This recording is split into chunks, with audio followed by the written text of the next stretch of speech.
There's a good chance your child will receive a high-tech toy or device this holiday season, but too much tech time or screen time can impact your child's hearing. This week, the American Speech-Language Hearing Association is holding its annual convention in Philadelphia, and it's also working with local schools to host concerts to teach kids how to practice safe listening. Joy Peterson is the manager of audiology at the Children's Hospital of Philadelphia. She's here with Aran Etkin, one of the musicians participating in the Listen to Your Buds concerts. Thank you to both of you for being here. Appreciate it. Joy, let's talk first about these devices. Very popular with kids, but you know, hearing loss, I understand, can become more common.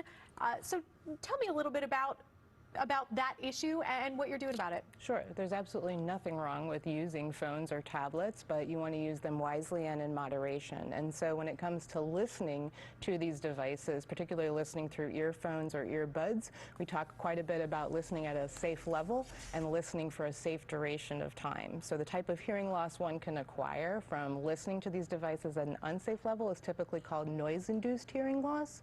And this is something that's caused by a combination of how loud you're listening, how long you're listening, and how frequent you're listening. And it's 100% preventable, yet once you do develop this type of hearing loss, it's not reversible. So it's very important that we give the message of how to prevent this type of hearing loss to children at all ages, and the type of messaging we provide is customized to what they need to hear to understand the message when they're young versus a preteen versus a teenager.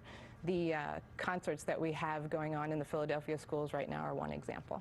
And let's talk about those concerts. Tell me a little bit about them, what you're going to be doing, and how you're wrapping this message into it. Sure, definitely. I think music is really a powerful tool to reach the children at this age.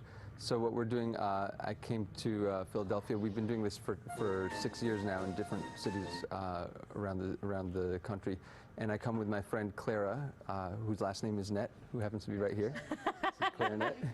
And we do a whole show where the kids learn about Clara and her mother, Big Mama Tuba, and why we need to protect our hearing, because music is something that we can all enjoy, but the dangers of hearing loss are great now with these new devices. So and Joy, what can you do what are some of the things that maybe parents should be encouraging their kids to do to protect themselves? Sure.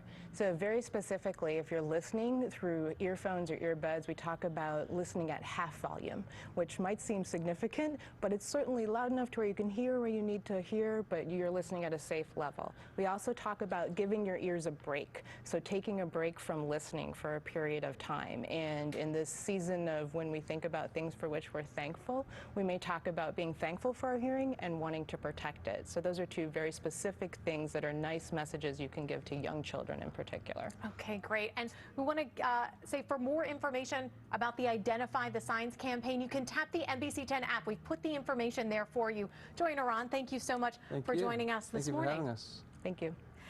And transition to